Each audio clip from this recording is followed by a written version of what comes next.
भंवर उठने से उस सर्प का भवन इस तरह चक्कर काटने लगा जैसे जल में पानी के भंवरे घूमते हैं। उस समय 100 फणों से युक्त फणिराज कालिया क्रोध से भर उठा और माधव को अपने दांतों से डसते हुए उसने अपने शरीर से उन्हें आच्छादित कर लिया। तब श्री कृष्ण अपने शरीर को बड़ा करके उसके बंधन से छूट गए और उस सर्पराज की पूंछ पकड़कर उसे इधर उधर घुमाने लगे। राधे कृष्ण। आज की कथा है श्री कृष्ण द्वारा कालिया दमन। चलिए शुरू करते हैं। एक दिन बलराम जी को साथ में लिए बिना ही श्री हरि स्वयं ग्वाल बालों के साथ गाय चराने चले गए। यमुना के तट पर आकर उन्होंने उस विषाक्त जल को पी लिया जिसे नागराज कालिया ने अपने विष से दूषित कर लिया था। उस जल को पीकर बहुत सी गायें और गोपगण प्राणहीन होकर पानी के निकट ही गिर पड़े। यह देख सर्व पापहारी साक्षात भगवान श्री हरि का चित्त दया से द्रवित हो उठा। उन्होंने अपनी पीयूषपूर्ण दृष्टि से देखकर उन सबको जीवित कर दिया। इसके बाद पीतांबर को कमर में कसकर बांध लिया। फिर वे माधव तटवर्ती कदम वृक्ष पर चढ़ गए और उसकी ऊंची डाल से उस विष दूषित जल में कूद पड़े।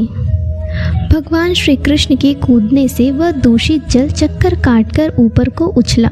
यमुना के उस भाग में कालिया नाग रहता था।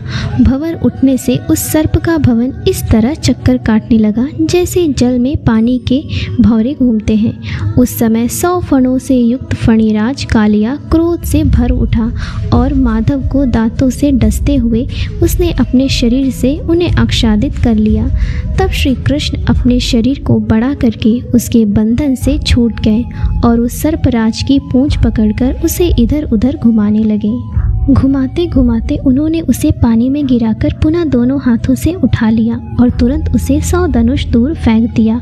उस भयानक नागराज ने पुनः उठकर जीभ लपलपाते हुए रोषपूर्वक माधव श्रीहरि का बायां हाथ पकड़ लिया। तब श्रीहरि ने उस महादुष्ट को दाहिने हाथ से पकड़कर उस जल में उसी प्रकार दबा दिया जैसे गरुड़ किसी नाग को रगड़ दे। फिर अपने 100 मुखों को बहुत अधिक फैलाकर वह सर्प उनके पास आ गया। तब उसकी पूंछ पकड़कर श्री कृष्ण उसे 100 धनुष दूर खींच ले गए। श्री कृष्ण के हाथ से सहसा निकलकर उसने पुनः उन्हें डस लिया। यह देख त्रिभुवन का बल धारण करने वाले श्री हरि ने उस सर्प को एक मुक्का मारा।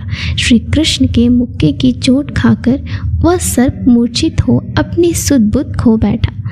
तत्पश्चात अपने 100 मुखों को आनत करके वह श्री कृष्ण के सामने स्थित हुआ।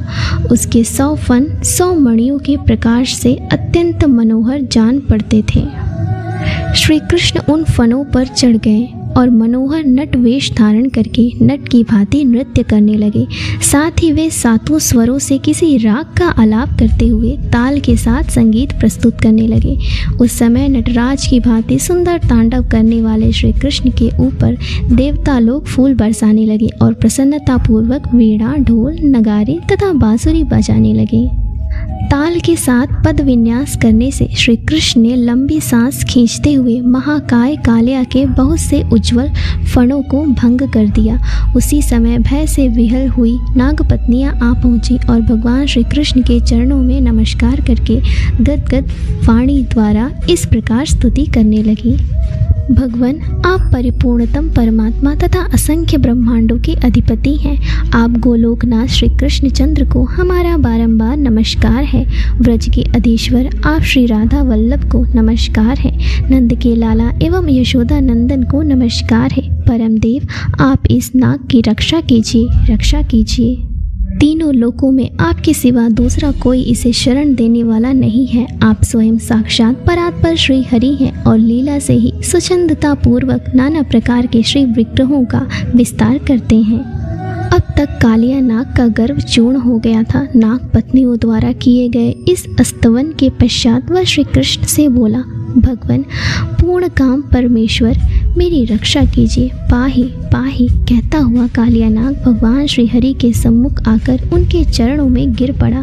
तब उन जनार्दन देव ने उससे कहा।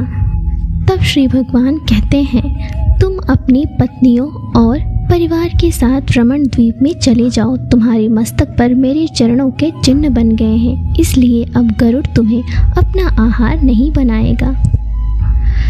तब उस सर्प ने श्री कृष्ण की पूजा और परिक्रमा करके उन्हें प्रणाम करने के अनंतर स्त्री पुत्रों के साथ रमण द्वीप को प्रस्थान किया।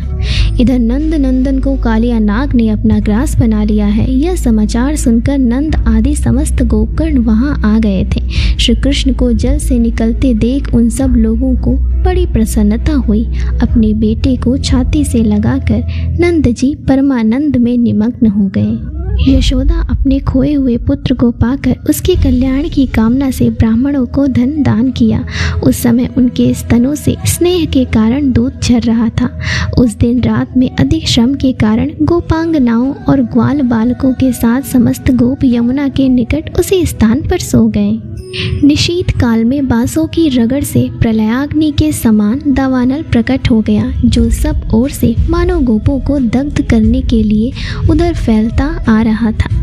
उस समय मित्रकोट के गोप बलराम सहित श्री कृष्ण की शरण में गए और भय से कातर हो दोनों हाथ जोड़कर बोले, शरणागत वत्सल महाबाहु कृष्ण, कृष्ण प्रभु, वन के भीतर दावाग्नि के कष्ट में पड़े हुए स्वजनों को बचाओ बचाओ। तब योगेश्वर देव माधव उनसे बोले, डरो मत, अपनी अपनी आंखें मूंद लो। यूँ कहकर वे सारा दावानल स्वयं ही पी गए। फिर प्रातःकाल विस्मित हुए गोप गणों तथा गौओं के साथ नंद नंदन शोभाशाली ब्रजमंडल में आए। इस प्रकार श्री गर्ग संहिता में श्री वृंदावन खंड के अंतर्गत कालिया दमन तथा दावानल की कथा पूर्ण हुई। अगर आपको मेरा ये छोटा सा प्रयास अच्छा लगा हो तो प्लीज़ इसे कमेंट्स, लाइक, शेयर, सब्सक्राइब करें और बेल आइकन को दबाना ना भूलें। धन्यवाद।